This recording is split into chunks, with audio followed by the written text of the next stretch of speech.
fidalguia e pela maneira tão carinhosa como os irmãos nos recebem.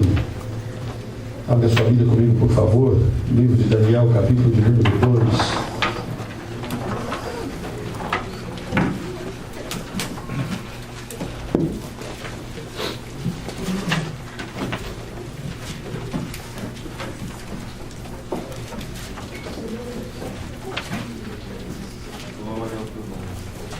Glória a Deus. Capítulo 2 de Daniel. Nós vamos ao versículo de número 46 em diante. Estamos juntos, amados? Diz assim a palavra de Deus. 46. Então o rei Nabucodonosor caiu sobre o seu rosto e adorou a Daniel, e ordenou que lhe fizessem ofertas de manjares e perfumes suaves. Respondeu o rei a Daniel e disse: certamente o vosso Deus é Deus dos deuses, e o Senhor dos reis, e o revelador dos segredos, pois pudeste revelar este segredo. Amém. Amados, eu quero confessar aos irmãos que eu hoje gostaria de ficar sentadinho ali no meu cantinho, só ouvindo o pastor Zé Lopes. E desfrutando. Aleluia! Desfrutando da palavra de Deus. A Bíblia diz que a bem-aventurado tem que ler, mas aquele que ouve também. O que ouve também é bem-aventurado. E o que guarda as palavras desse livro. Como é gostoso a gente ouvir a palavra de Deus. Como é gostoso renovar a nossa esperança. Quando nós ouvimos a palavra de Deus, as nossas convicções são reafirmadas, né? Aquelas coisas que às vezes o dia a dia, a luta, o problema, tiram na presença de Deus vertidos. Apenas na presença de Deus nós recebemos reedificação, renovação. Nós recebemos renovação das nossas convicções. Sabemos que Jesus vai voltar e nós vamos subir com Jesus. Nós vamos para o céu. Aquele livro que o irmão cantou aqui não é o meu lugar. A minha pátria é de lá, né? Glória a Jesus. Eu hoje estou com saudade do céu. Alguém pode dizer assim, mas o irmão já esteve lá alguma vez para ter saudade de lá? Eu tenho um espírito em mim que veio de lá. Aleluia! E mais que isso, este fôlego de vida que ele me deu, que veio de lá, ele que veio de lá, habita em mim. E é por isso que ele faz a gente ter saudade de lá. Sentir falta de lá. E aquilo que a minha mente humana e a minha alma não conseguem expressar, o meu espírito está se regozijando, porque o Espírito de Deus que habita em mim é um só comigo. Ele está levando diante de Deus, e trazendo do Senhor, e enche a minha alma de gozo, sem que ela nem entenda o que está acontecendo. Não é assim que acontece quando a gente está falando línguas estranhas? Nós estamos nos deliciando na presença do Senhor. Não entende, né? Mas está se deliciando. Nós estávamos em Israel, e eu não vou abusar do tempo. E nós era na Conferência Mundial Pentecostal. E um dos irmãos que estavam conosco, o pastor, ele dirigia a congregação de Hermelino Matarazzo, em São Paulo. E ele é um homem de Deus, para mim, que hoje já está meio velhinho, meio cansado. Mas ele era um homem muito cheio do Espírito Santo. E nós estávamos um dia na porta do hotel e ele estava lá na esquina conversando com um casal. Chora alto e tal. E ele falando. E a gente rindo aqui porque ele não fala inglês. E aquele casal lá, a gente entendeu que só falava inglês. Daqui a pouco a gente só viu o casal começar a ficar vermelho, tirar o lenço, enxugar as lágrimas, né? Começa a chorar. E lá volta o dedinho. Como é o nome dele, Redão? Pastor Gemelino? Pastor Pedrinho, né? Não, substituiu o Paulo, que era o regente do coral. vai lembrar já, e eu também. E ele voltou falando línguas estranhas e marchando na terra. O que aconteceu lá? Ele disse: eu não sei o que foi que Deus falou para eles, eu só sei que eles entenderam e receberam, e foram quebrantados em nome de Deus. Você não sabe, eu não sei, mas Jesus sabe. Não é verdade? Somos edificados. Paulo disse: eu dou graças a Deus porque eu falo línguas mais do que todos vós, né?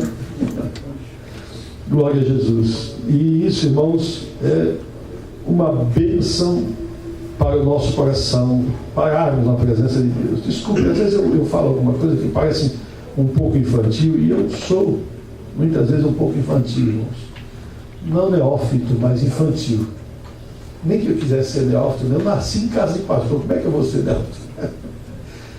Quando eu nasci, meu pai já era pastor. Então, se eu não aprendi por espiritualidade, pelo menos por viver, né, alguma coisa a gente aprende. Mas às vezes eu paro, irmão, na presença de Deus. Eu digo: Jesus, eu não vim pedir nada. Não vim agradecer coisa alguma. Eu não vim interceder por ninguém. E para falar a verdade, Jesus, no meu coração existe uma expressão de adoração a Ti, mas eu não vou verbalizar essa expressão. Eu só quero ficar aqui. Deixa eu aqui nos seus pés. Eu só quero ficar aqui nos teus pés. Eu estou me lembrando que uma vez, meu filho era pequeno, o JR tinha 1 ano e meio, mais ou menos de idade, 1 ano e meio. Tinha começado a andar não fazia muitos meses, nem falava direito. A minha esposa estava na cozinha, arrumando, depois da janta, ela estava arrumando, lavando a louça, arrumando as coisas, e eu fui para o quarto com ele, porque criança pequena sabe como é. Você fica lá na cozinha, vai abrindo os armários, vai colocando as panelas no lugar que a mãe não colocou, né? Vai arrumando as coisas. Eu sentei no chão e tentei ler a Bíblia. E fiquei ali folheando a minha Bíblia, e o JR ficava pulando por cima de mim, de um lado para o outro, de um lado para o outro. Eu não conseguia ler a Bíblia. Eu peguei uma chave, dei na mão dele, ele saiu chacoalhando a chave, jogou em cima da cama e voltou, enquanto eu pulando em cima de mim. Vocês acabou que vai me atrapalhar aqui. Eu peguei um brinquedinho dele, dei na mão dele e tal, brinquedinho na mão dele, saiu, jogou lá e voltou e ficou pulando em cima de mim. Eu peguei um papel e uma caneta. Você sabe que criança pequena gosta de papel e caneta, gosta de decorar as paredes, as coisas, né? Ele pegou o papel, a caneta, foi lá, jogou, voltou, sentou do meu lado, encostou a cabeça no meu braço, assim, depois desencostou, olhou para mim, deu um sorriso mais bonito que eu já vi na minha vida. Deu um sorriso assim, encostou de volta. E naquela hora Deus falou comigo. O meu filho estava me dizendo: pai, eu não quero brincar, eu não quero chave, eu não quero papel, eu não quero brinquedo. Meu Deus! Eu não quero brincar, eu quero ficar com o Senhor. Eu não quero que o Senhor me dê coisas, eu quero que o Senhor me dê atenção, que o Senhor me dê comunhão, que o Senhor me dê carinho. Eu quero ficar aqui com o Senhor. Quantas vezes, irmãos, nós queremos oferecer tanta coisa para Jesus? A única coisa que Ele quer é ficar conosco. Essa era a lição que Deus queria que Israel entendesse no deserto. Fica aqui comigo, fica comigo. Eu tirei vocês lá da escravidão, eu tirei vocês da aflição, eu tirei vocês da rotina tão apertada, eu tirei vocês do lufa-lufa da vida, da correria da vida, para vocês ficarem comigo. Fica aqui só comigo, fica aqui. Zé de Souza. Zé de Souza. Pastor José de Souza, obrigado. É isso. Fica aqui. Quantas vezes os pastores chegavam na casa do meu pai, na nossa casa, e a gente corria para a sala. A gente nunca se metia na conversa. A gente ficava sentado, naqueles puffs, né? E a gente sentava, os pastores sentados nos sofás, e a gente sentava ali e ficava só escutando as experiências, as histórias que eles contavam, e como era gostoso aquele momento. Como eu ficava bravo quando às vezes meus irmãos diziam assim para mim: olha, ontem à noite veio um pastor aqui e ele estava conversando com o papai, contando as coisas, e foi tão bonito. E eu falava: mas por que vocês não me acordaram? Por que vocês não me chamaram? Ah, você estava dormindo, nem lembravam, né? Porque Só vem a palavra em inglês na cabeça. Quem está aqui há muito tempo sabe que às vezes a gente tem certas expressões que a gente, os ingleses esquecem em português. A gente estava tão empolgado com a presença dele aqui, do pastor, que a gente esqueceu de chamar, a gente esqueceu de falar. E a gente ficava tão bravo, né? Às vezes coisa tão simples, irmãos. E um pastor gordo chegava lá em casa, sentava naquele sofá de uma pessoa só, sobrava ainda com os cantos, pegava o violão e não precisava cantar assim aquele negócio, não, uma coisa simples. Eram 100 ovelhas juntas no aprisco. E às vezes ele cantava em espanhol, ele foi pastor, foi missionário no Paraguai. Eram 100 ovelhas que amante cuidou. E que coisa linda, que momento precioso. Só fica aqui na minha presença, né? Irmãos, seria tão bom se a gente pudesse eternizar momentos como este. Mas seria tão melhor se a gente pudesse passar isso para a igreja do Senhor Jesus. Se nós pudéssemos levar o ambiente do culto, este momento profundo de comunhão com Deus. Né? Pastor João disse, eu sinto que Deus está aqui. Deus está aqui. O pastor Gelal estava pregando, eu senti a presença de Deus.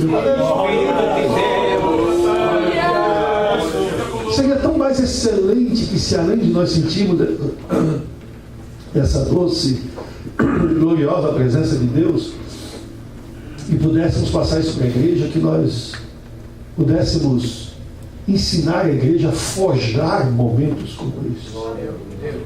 Talvez essa seria a maior lição de, não autoajuda, mas de ajuda do alto, que nós pudéssemos ensinar para a igreja. Forjar momentos de profunda comunhão com Deus. De comunhão com Deus. Nós não aprendemos a guerrear. Nós não aprendemos a lutar contra o pecado e o mal, a resistir à tentação. Por que nós não podemos aprender a forjar momentos de comunhão com Deus? É? Você não pode forjar revelação. Você não pode forjar avivamento. Mas comunhão com Deus, você pode parar tudo e dizer, Deus, eu estou aqui à tua disposição, Senhor. À tua disposição. Como é precioso, irmãos. O estudo e o tema que o pastor João Luiz me deu, eu fiz uma pergunta para ele ontem, estou esperando que ele vá me responder até o final da escola bíblica. É sobre o perfil ideal de um obreiro do Senhor, no contexto do tema dessa escola bíblica, que é a igreja contemporânea. Qual é o perfil do obreiro de hoje? Nós estávamos falando qual é o perfil de um obreiro da sociedade que nós estamos vivendo, né?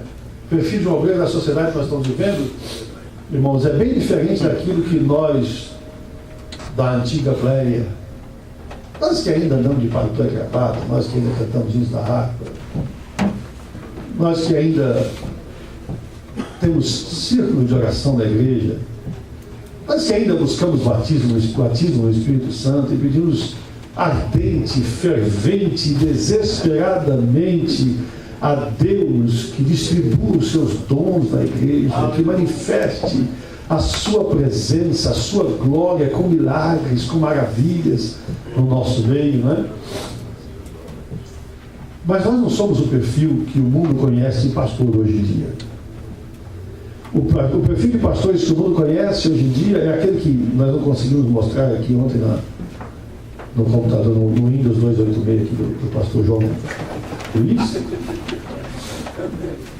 Eu queria mostrar para os irmãos um vídeo curto aqui de propaganda de um seriado que parece que está passando na televisão. Eu não sei o canal, não sei qual é a rede, não sei. Eu fiquei sabendo disso ontem à noite. Que se chama Preachers of LA, os pregadores de Los Angeles.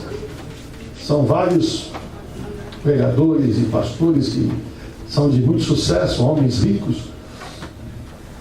E na verdade o seriado não é feito um filme, ele é um reality show. Eles vão na casa dessas pessoas, ou na igreja deles, no escritório, acompanham a vida da pessoa e mostram o que é a vida daquela pessoa. A igreja, quando ele está entrando no palco, não no púlpito, quando ele está entrando para fazer a sua performance, talvez não a sua prática, a sua prédica, a sua preleção, a sua pregação, ele entra, e a maneira como ele entra, e como ele se prepara, e como o povo recebe, e como tudo, e depois a vida de luxo que ele tem, o carrão que ele tem. Não sou contra que você tenha carrão, que você tenha, se Deus lhe abençoa, a Bíblia diz que ao homem a quem Deus dá riqueza, Deus abençoa e vai dar, meu filho, em nome de Jesus, vai em frente. Mas o foco não é esse. O foco não é esse. E quando você aprende a se desvencilhar dessas coisas, quando você aprende que não é só o alvo, é também o foco. Eles têm o alvo, mas perderam o foco. O alvo é a salvação, mas o foco é Jesus que está no alvo. E eles tiraram o foco de Jesus e colocaram neles o foco e os holofotes. E as mansões e os carrões, isso é o foco. E um ainda diz assim, por que só o T.D. Jakes, ou fulano, ou ciclano, é que podem ter carrões, e podem ter isso, e podem ter aquilo, e eu não? Eu também posso. E aí vamos justificando a sua doutrina de prosperidade. Algumas pessoas entendem, irmãos, que o pastor Cho da Coreia é pregador de prosperidade. Eu conheço bastante as obras do pastor Cho, os livros, até os manuais que são escritos nos eventos que ele faz, de seminários de crescimento de igreja, e que ele fala da verdadeira prosperidade do crente. Ele fala daqueles que têm na igreja dele, que são milionários, e como eles os incentivou a colocar o foco em Jesus, que o Espírito de Deus é quem ia abençoar a vida deles. Eles podiam alcançar aquilo que eles jamais imaginavam. E ele mostra isso, e ele diz que você vai ser de verdade próspero quando a sua alma for próspera. Quando o seu foco não estiver lá, quando o seu foco estiver no alvo, em Jesus Cristo, o nosso Salvador. Irmão Cho, irmão, nós já vamos correr aqui para a nossa lição. Ele, não sei se você leu na imprensa ultimamente, ele tem um filho que é muito trabalhoso. Um moço que, quando ele foi no Congresso Mundial da Assembleia de Deus no Brasil, nós tínhamos um motorista só que falava coreano. Nós conseguimos um motorista lá em São Paulo, na época, que falava coreano, para acompanhar o irmão Cho. E aquele homem, depois de uns 4 dias que estava com o irmão Cho, ele chamou a pessoa que havia contratado e disse para ele: eu não aguento mais, eu estou muito cansado, eu não aguento mais, eu tenho que parar. Se arruma outro motorista. Como você tem que parar? O homem praticamente só sai para as reuniões e tal. Ele fala assim: não é ele, é o filho dele. O filho dele, quando ele chega no hotel, que ele vai dormir, o filho sai e me faz andar com ele de boate em boate. E ele tem quarto em um outro hotel, ele está hospedado em outro hotel também. Então ele vai para lá e depois ele vem para cá, e eu não durmo, porque eu fico à disposição dele. Quando ele sai de madrugada lá de manhãzinha, já do hotel, e vem para o hotel do pai dele, eu tenho que estar à disposição. Depois o dia amanhece, o pai dele vai para a reunião, eu tenho que ficar lá. E aí vai, daqui a pouco ele me chama e eu não estou aguentando mais. Você imagina isso. E esse filho, ele trouxe ao pai, junto com o tesoureiro da igreja, uma oportunidade. Ele mexia com o mundo financeiro, de comprar umas ações lá que, segundo ele, estavam num preço muito bom e tudo mais, e ele e o tesoureiro da igreja convenceram o pastor Cho que era um bom negócio para a igreja e tal. E aquele negócio, acho que foi o pastor que falou ontem aqui, né, que a igreja não precisa ter dinheiro aplicado, né? E aí, o que aconteceu foi que, na verdade, não era nada daquilo, que ele virou uma fraude. 26 diáconos se desligaram da igreja e colocaram o irmão Cho na justiça. O filho e ele foram, e o tesoureiro, foram condenados, foram julgados, foram condenados. O filho está preso pela segunda ou terceira vez já. E ele, agora escute isso, o irmão Show foi condenado a 3 anos de reclusão. E na hora da sentença, o juiz diz para ele o seguinte: o senhor está condenado a 3 anos de reclusão. Porém, o senhor tem uma história de contribuição com essa nação. O senhor tem contribuído muito para a Coreia, para o bem do nosso país. E o senhor é um homem digno. Eu acredito na sua palavra que o senhor foi enganado. Isso não faz do senhor não culpado. O senhor continua culpado. Eu acredito que o senhor foi enganado.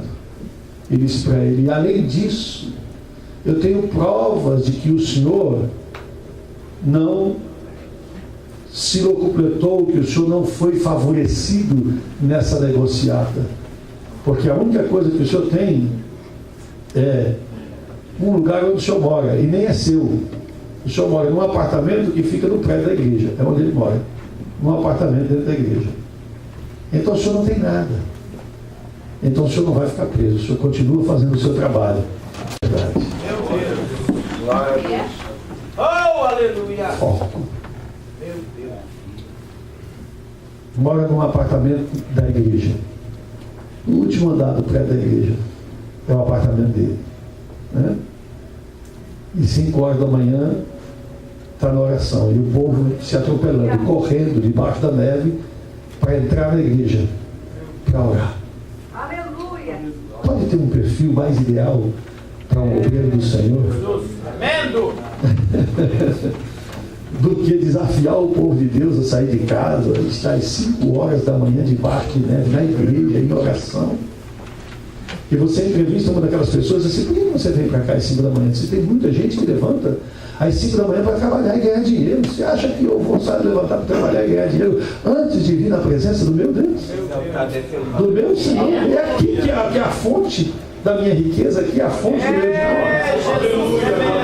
E ele tem muitos milionários na igreja dele. Eu tive o privilégio de conhecer alguns. Ele tem muitos milionários na igreja dele. 5 horas da manhã, lá. No Instituto Bíblico, o aluno que falta 3 vezes na oração das 5 da manhã, ele é desligado do Instituto Bíblico. Mas não é 3 vezes por semana, não é 3 vezes no mês, é 3 vezes em todo o curso. Durante os 4 anos do curso, se o aluno faltar 3 vezes, a 3ª vez ele já está desligado do Instituto Bíblico. Porque o obreiro que não ora. O que é que você espera de um obreiro que não ora? Que Deus tenha misericórdia de nós, né? Glória a Jesus. Que Deus nos faça obreiros com perfil ideal. Do tempo que nós estamos vivendo, se os nossos pais oravam 4, 5, 6 horas, irmãos, nós, no tempo que nós estamos vivendo, precisamos orar muito mais do que isso. Muito mais do que Glória a isso. Deus. Muito mais do que isso. Acho que era o Moody que dizia: gente, eu tenho tanta coisa para fazer, mas tanta coisa para fazer, que se eu não orar pelo menos umas 3 horas, eu não consigo fazer. Né? Lutero. Se eu não orar, eu não consigo fazer as coisas todas que eu tenho para fazer. Né? A oração, irmão, é a prioridade número 1 do obreiro que quer ter o perfil ideal para servir a Deus no tempo que nós estamos vivendo. Né? Foge, faça. Ah, mas aqui na América é diferente, aqui tudo é longe, irmão. Nós temos irmãos que vêm de longe para o culto conosco, 1h30 de distância, né? Tem gente que vem de longe, às vezes, congregar conosco, porque a congregação aqui nos Estados Unidos é muito, não é da proximidade, é onde o povo se apega, onde a pessoa se apega à igreja que ele se apega, né? Aqui tem muito disso. E a pessoa às vezes vem de longe. Não dá, irmão. Como é que ele vai fazer? Para ele levantar, para ele vir para a igreja, vai ter que levantar 3 da manhã. Mas pessoal, a gente, né?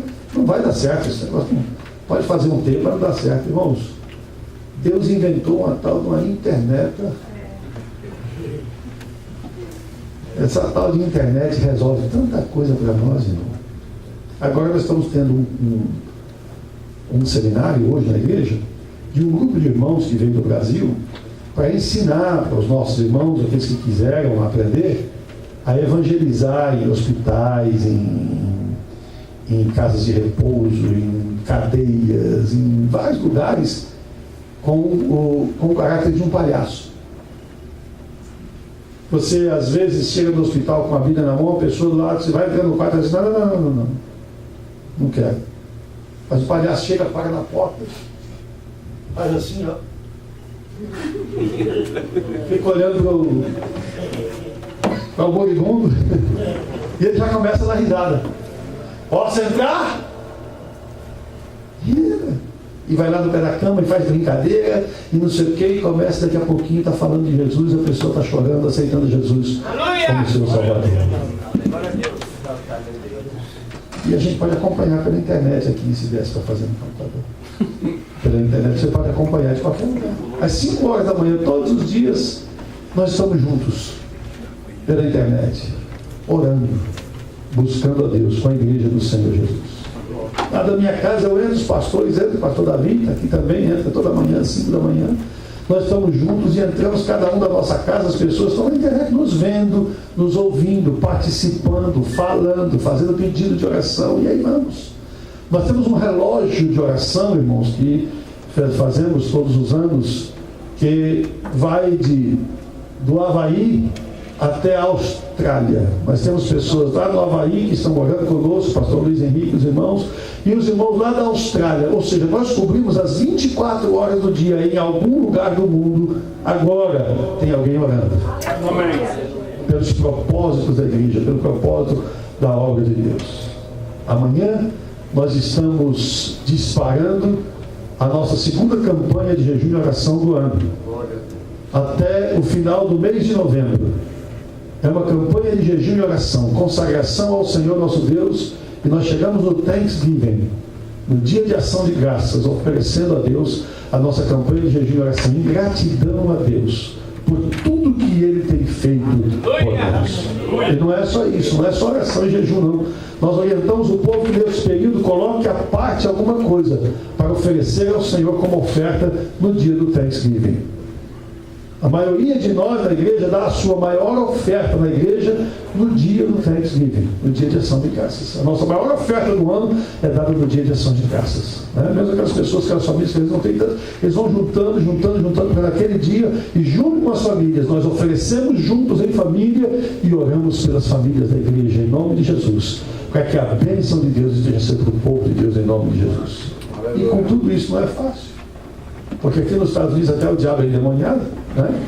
Então, tudo isso não é fácil, é uma guerra, um desafio. Imagine se a gente não orar.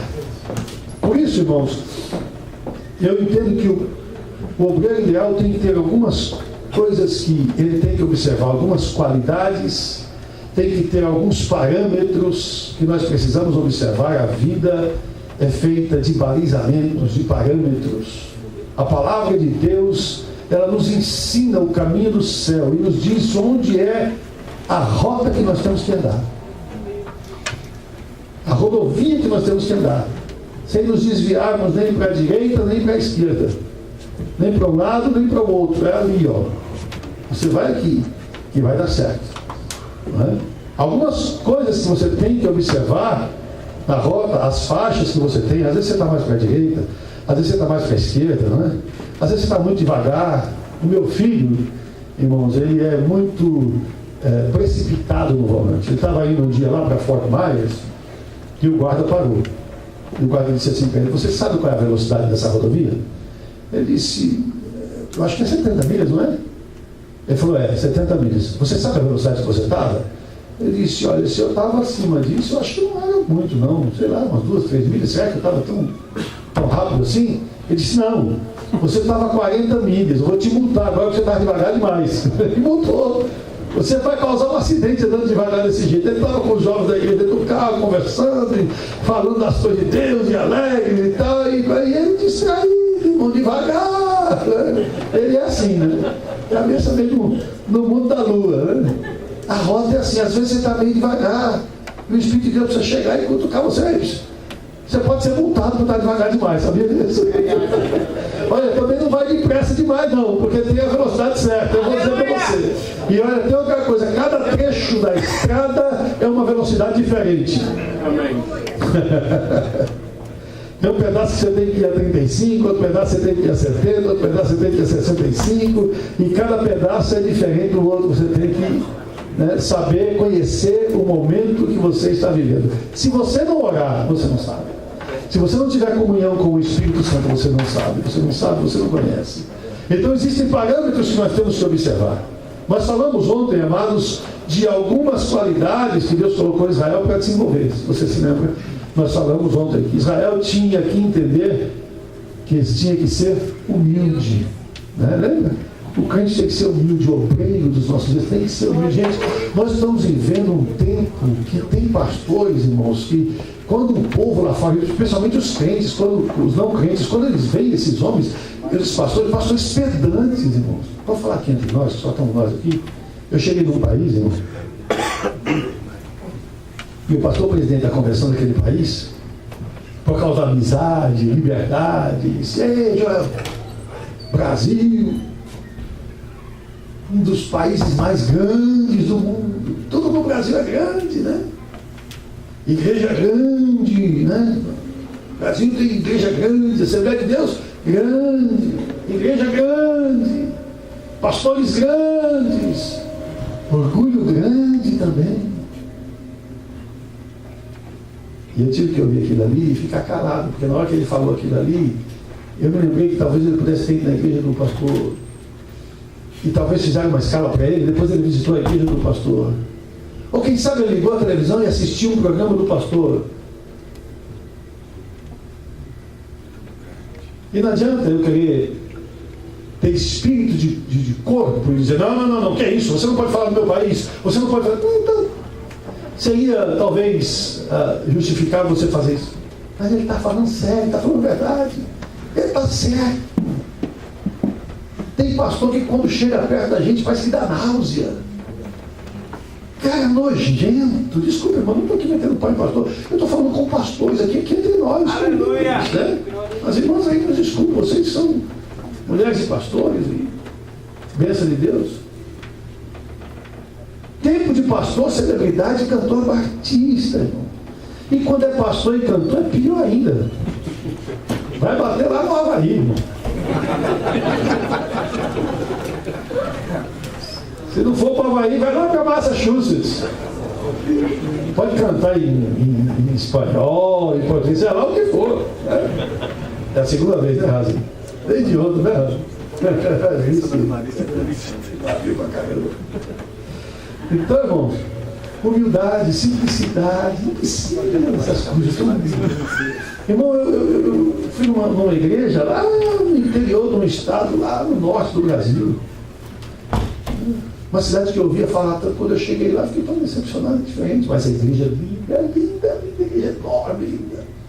Era um congresso de missões, a celebração dos 100 anos do Brasil e tal. E quando eu vi os cantores, irmão, que tristeza. Tinha uma cantora que ela estava vestida, parecia uma dondoca, né? Aliás, eu vou falar uma coisa aqui entre nós, os pastores, né, as irmãs, não vão se escandalizar com isso, mas tem cantora, tem irmã da igreja, irmão, que eu acho que elas vestem a saia embalada a vácuo.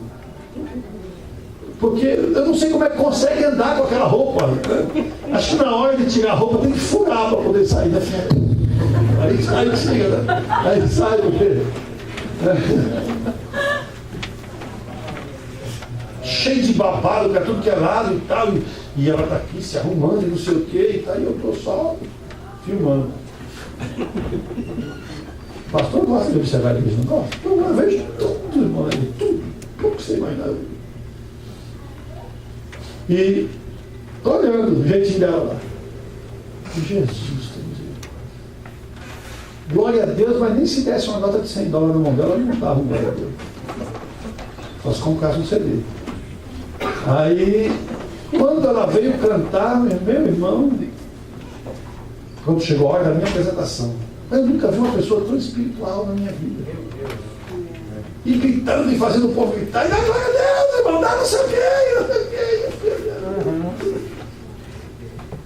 Eu fiquei feliz que eu cheguei no Brasil agora, irmão, essa última vez, na escola bíblica, conversei com vários pastores, eu descobri que tem muito pastor no Brasil que está enojado com isso.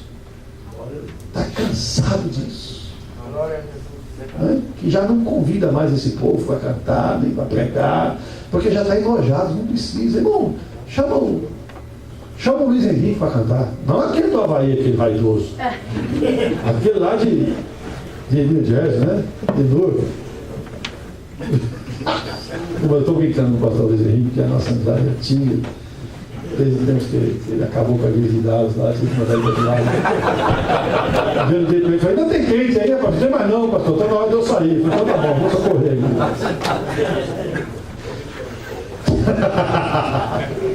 Pastor Luiz Henrique nunca mais extraordinário, até ele começou a igreja de Dallas. Posso contar a experiência para você? 30 segundos? Amém. Pastor Luiz Henrique vivia perturbando o meu juiz para ir para Oklahoma. Oklahoma, é. Kansas City. E aí ele, pastor, eu quero ir para lá, eu quero ir, porque eu estou, pastor, eu tenho muito desejo de fazer algo de Deus lá e tal. E eu falei, fora desse caboclo. E orando, um dia Deus falou comigo. Manda o Luiz Henrique para Dallas. Aí eu chamei no gabinete e falei, pastor Luiz, sim, pastor. Pois não, pastor, onde é que eu vou? Onde é que eu vou? Eu chamei você no gabinete, já está querendo ir para algum lugar? Eu falei, negócio esse, pastor, eu sei que eu vou. Deus já me falou que o senhor ia me chamar aqui, que o senhor ia me mandar para outro lugar. Estou pronto. Onde é que eu vou? Aleluia. Falei, se Deus te falou, Deus deve ter falado para você, mas eu estava esperando ele falar o que eu falo. Aí eu estava esperando ele falar, ele falou assim, pode ser o Texas, pastor? Eu falei, Texas? Que lugar do Texas? Ele disse, pode ser Dallas? Glória ao nome do Senhor Jesus. Né? A comunhão com o Senhor. Glória a Jesus. Né? Então, meus amados, isso é imprescindível na nossa vida. Humildade, comunhão com Deus, fé. É o Senhor que nos sustenta. Mas tem algumas coisas que eu queria destacar, que não são aquelas coisas que a gente mais fala. A oração, o jejum, a gente fala disso e é importante, isso é o mais importante. Mas tem algumas coisas, irmãos, que às vezes a gente olha e não observa, porque as virtudes do fruto do Espírito são muitas, às vezes a gente não observa. Uma é como eu sempre gosto de comparar com a laranja, né? Quando você tira a casca da laranja, da mexerica, você vai encontrar gomos diferentes uns dos outros. E às vezes entre um gomo e outro tem um pequenininho assim, não é verdade? Parece tão bonitinho aquele pequenininho, mas aquele ali é uma qualidade que você não desenvolveu.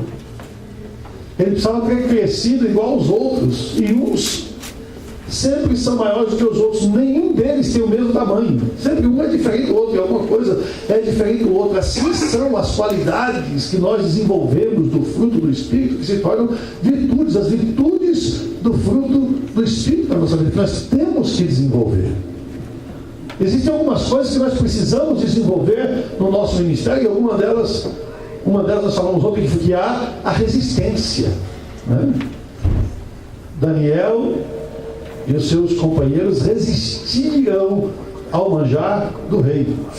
Resistência aos apetites, né, físicos, aos apetites emocionais, intelectuais, relacionais, espirituais. É resistir, irmãos, né?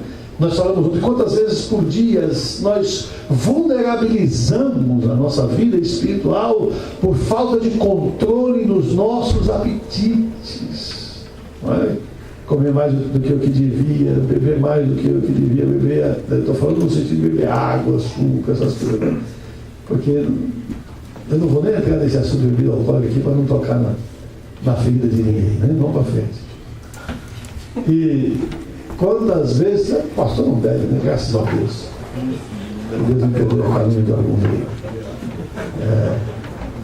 Então, irmãos, os apetites, às vezes, do nosso ego, os apetites emocionais, né? A gente quer se sentir bem. Né?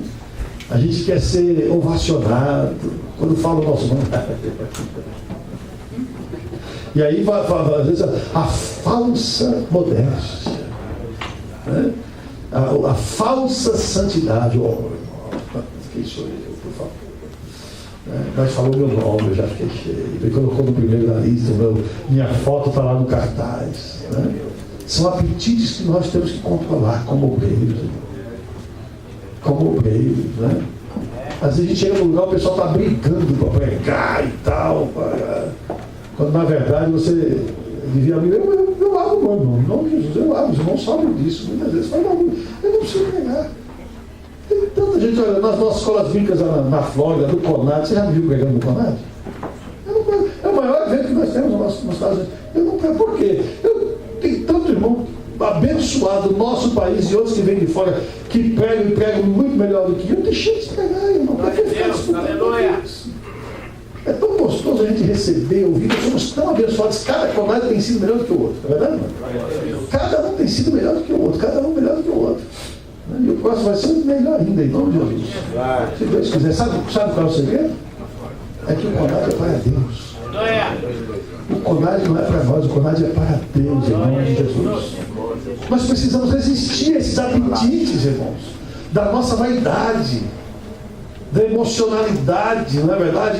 Aquele apetite diz assim, não, se não tiver o negócio, pegando fogo, não foi bom. Irmão, estudo bíblico tem que pegar fogo a sua alma, comendo palavra, comendo sangue do errado. Em nome de Jesus, você consegue mastigar chorando? É difícil, não é? Está engolindo a comida e a lágrima é complicado. Ou você pode comer ou pode chorar, um dos dois. Não é verdade? Isso, irmãos, às vezes a palavra de Deus não vem para nós, embora ela esteja queimando a nossa alma está se deliciando, mas nós estamos sendo edificados. Né? O controle do nosso apetite, a resistência, né? Resistir ao diabo firme na fé e ele fugirá de vós. Né? A nossa resistência é muito importante para que o inimigo fuja de nós. Ele sabe que você vai resistir. Ele sabe que ele não vai. Por que o diabo não oferece cigarro para você? Né? Por que o diabo não oferece para você bebida alcoólica para você encher a cara? Não é verdade? Porque ele sabe que você vai resistir. Isso aí não vai fazer diferença para você. Não é verdade? Então ele já não vai oferecer, porque você sabe que você vai resistir. Nós temos outros apetites além destes que nós precisamos também cultivar a resistência. Outra coisa, o pastor Jader falou ontem aqui, irmãos, a dependência. Depender de Deus, do Senhor nosso Deus. Quem fez esse peixe para essa avezinha comer aí, não foi o homem, foi Deus. Foi Ele quem colocou aí, quem deu a ele a oportunidade. Lá atrás da minha casa tem uma... E a gente fica olhando às vezes os pássaros que vêm e dão umas peitadas, uma pancada forte, você já sai com o peixinho na boca, o bichinho sai brilhando na boca dele, né? E é bonito a gente ver aquilo ali. A provisão de Deus. Aí tem aquele teu bico bem comprido assim, como é que chama aquele... Pelicano. Não é o pelicano, não. O outro que tem um... Cegonha. Parece uma cegonhazinha. Ele vai lá na graminha lá do fundo da casa lá, enfia o bico, vai lá e sai com a minhoquinha na boca. E é bonito, irmãos, que na frente da minha casa tem uma árvore, tinha um ninho lá. Aquilo exatamente que você vê, às vezes nas fotografias, né? Os bichinhos com a boquinha aberta assim, ó. E a mamãe vem e coloca a minhoquinha na boca do passarinho. Na boquinha dele. Pá. O cuidado. A dependência total, absoluta de Deus. Hoje em dia o obreiro quer saber para onde é que ele vai. Onde é que ele vai morar. Quanto é que ele vai ganhar. Não é? É tão gostoso, irmão, quando você chama um obreiro e fala assim, irmão, eu estou precisando do irmão na igreja, o ministério está precisando do irmão em tal lugar. Sim, senhor, pastor. Então pronto. Que dia o senhor quer que eu vá para lá? Ele não pergunta, pastor, onde é que eu vou morar? E pastor, lá o nível de vida, o custo de vida lá é mais alto, quanto é que eu vou ganhar? Pastor, tem carro lá? Pastor, porque tudo isso a gente ouve também, irmão. A gente ouve também, né? Eu não sei se você conhece essa história do Mensagem ao Garcia, presidente dos Estados Unidos, quando explodiu o negócio da revolução lá em Cuba e tal, ele precisava mandar uma mensagem para um camarada que era o comandante lá, que estava escondido lá do outro lado da ilha de Cuba, que era o Garcia. E ele não sabia onde ele estava, mas ele precisava urgente mandar uma mensagem para ele. E alguém disse assim para ele: tem um sujeito aqui que ele dá conta, ele vai lá e leva para o senhor. O sujeito chegou, pegou a carta, ele sabia que tinha que levar para o comandante Garcia. Ele não perguntou: como é que eu vou lá? Quem que o senhor vai mandar comigo? Qual é a guarnição? Qual é a estratégia? Qual é o perfil dele? Qual é a aparência física? O senhor sabe mais ou menos onde é que ele está? Ele não perguntou nada disso.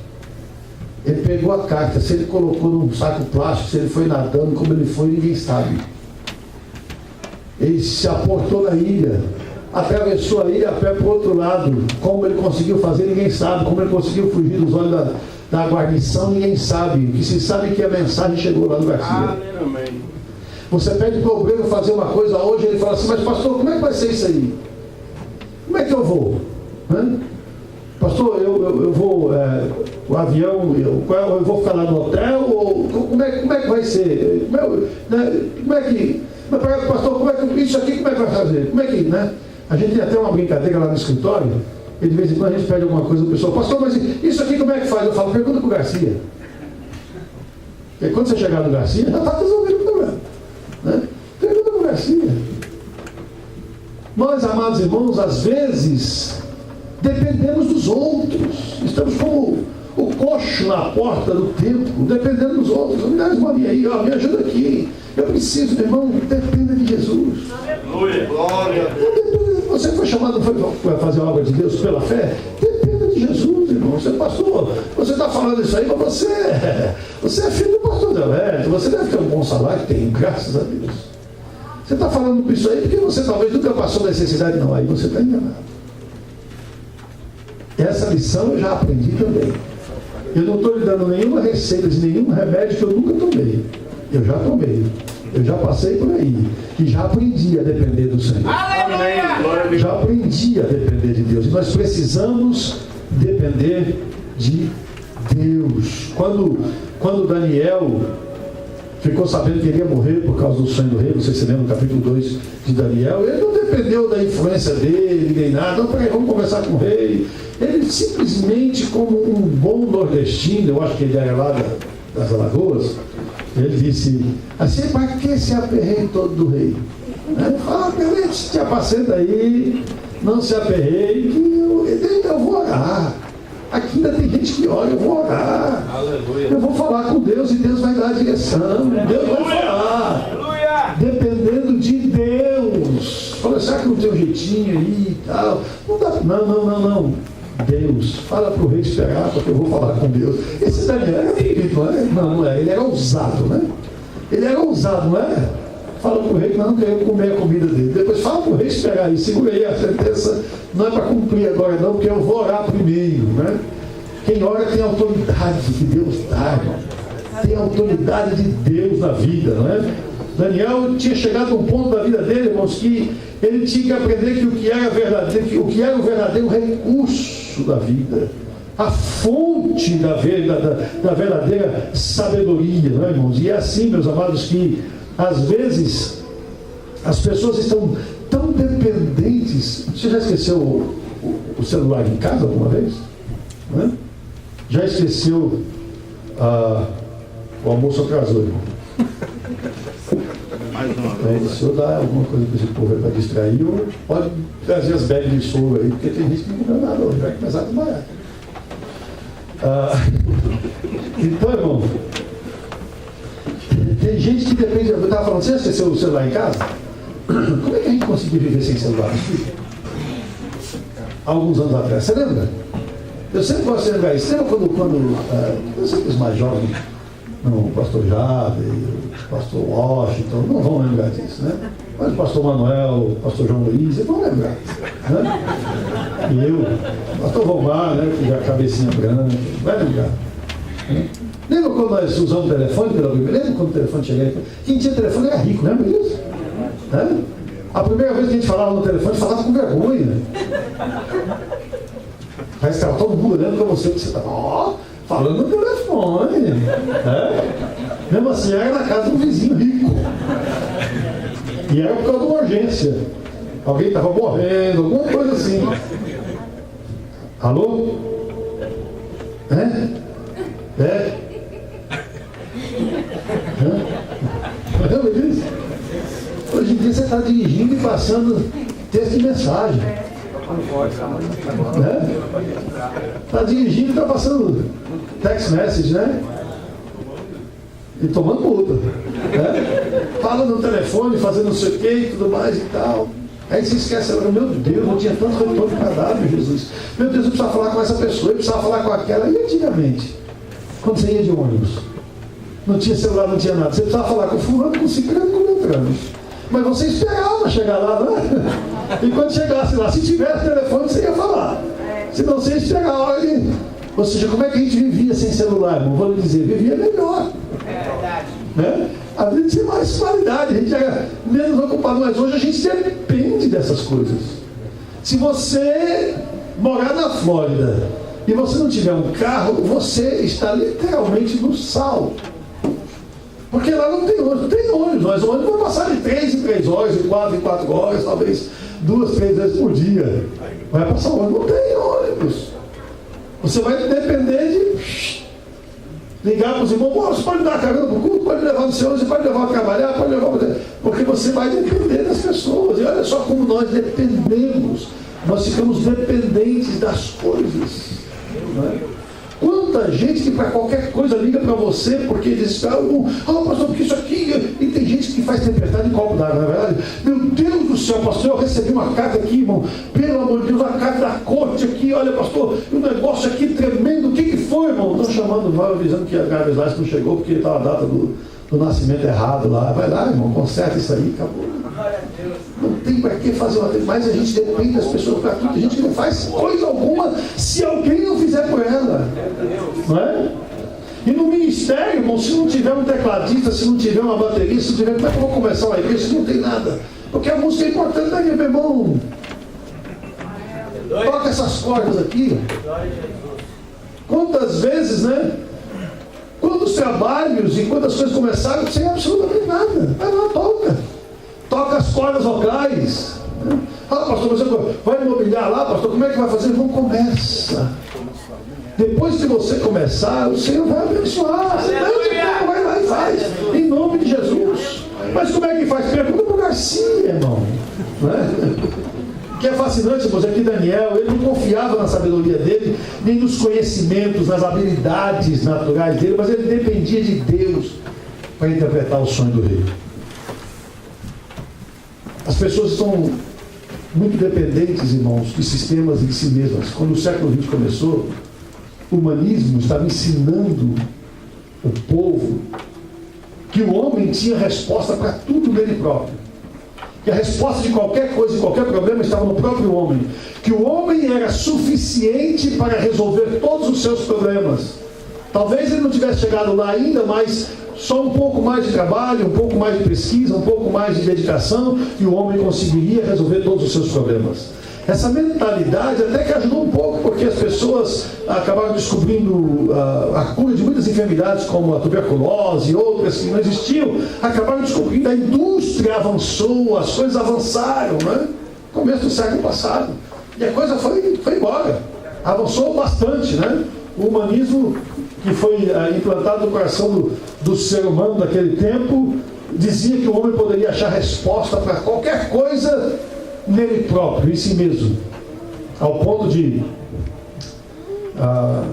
o Stephen Hawking, lembra dele, aquele camarada que está na cadeira de roda, aquele cientista que estuda o boom atômico, a explosão cósmica, né?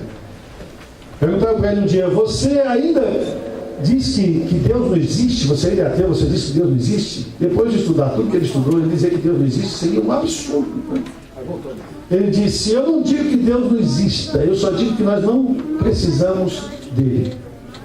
Porque o universo está tão bem sincronizado, ele funciona como um relógio, que se alguém meter a mão aí vai atrapalhar. Nós não precisamos de Deus. Deus existe, mas nós não precisamos dele. Ou seja, o homem tem solução para todos os seus problemas nele próprio, no próprio homem, né, irmãos? E outras coisas como, aí vem o existencialismo. Enquanto o homem acha que tem solução para tudo, as guerras começam a eclodir. Não houve na história da humanidade um século que se derramou mais sangue